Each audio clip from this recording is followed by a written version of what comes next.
धरती पर एक ऐसा समय था जब इंसान का कोई ठिकाना नहीं था।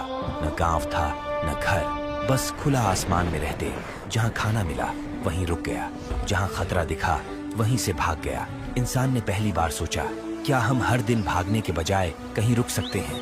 यहीं से घर बनाने की कहानी शुरू हुई। लेकिन यहाँ सवाल उठता है, आदि मानव के सबसे पहला घर कैसा था और पहला घर बना कहाँ था? जंगल के बीच या किसी नदी के किनारे? इन सभी सवालों का जवाब के लिए वीडियो के अंत तक जरूर देखिए। और अगर आप ऐसी रोचक और रिसर्च की हुई डॉक्यूमेंट्री पसंद करते हैं तो चैनल को सब्सक्राइब जरूर करिए, क्योंकि ऐसी डॉक्यूमेंट्री बनाने में हमें घंटों मेहनत और रिसर्च करनी पड़ती है। कहानी शुरू होती है करीब 3 लाख साल पहले, जब धरती ठंडी थी, हवाओं में जंगलीपन था और आसमान के नीचे हर चीज नई लगती थी। सूरज की पहली किरणें जब बर्फीली घाटियों पर पड़ती तो दूर कहीं झाड़ियों के पीछे कुछ हलचल होती। वो हम थे, पर सिर्फ हम नहीं। वो उस समय इंसान की कई किस्में थीं। नियांडरथॉल्स जो यूरोप की बर्फ में रहते थे, डेनिसोवैंस जो एशिया के पहाड़ों में बसे थे, होमो फ्लोरेंसियंसिस जो इंडोनेशिया के द्वीपों पर छोटे कद के लेकिन बुद्धिमान जीव थे, और अफ्रीका की गहराई में रहने वाले होमो नेलिडी जो आग की रोशनी में डर और आशा दोनों को पहचानना सीख रहे थे। उस वक्त धरती पर कम से कम 9 मानव प्रजातियां थीं। हर कोई इंसान था, मगर कोई भी हम जैसा मनुष्य नहीं। समय आगे बढ़ा और मौसम पलट गया। कभी जंगल जल उठे, कभी नदियां सूख गईं, कभी धरती बर्फ से जम गई।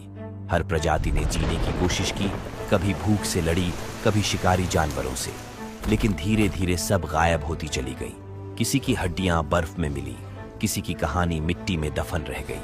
और जब आखिरी ठंडी हवा बही तो एक ही प्रजाति बची, होमो सेपियंस, यानी हम। लेकिन हम क्यों बचे? क्या हम सबसे ताकतवर थे? नहीं। क्या हमारे पास पंजे या दांत बड़े थे? नहीं। तो फिर क्या था हमारे पास? हमारे पास सोच थी, कल्पना थी और एक साथ काम करने की समझ थी। हमने आग का इस्तेमाल सिर्फ गर्मी के लिए नहीं की थी, बल्कि रात की मीटिंग के लिए भी उपयोग किए थे, जहां डर, अनुभव और आइडिया बांटे जाते।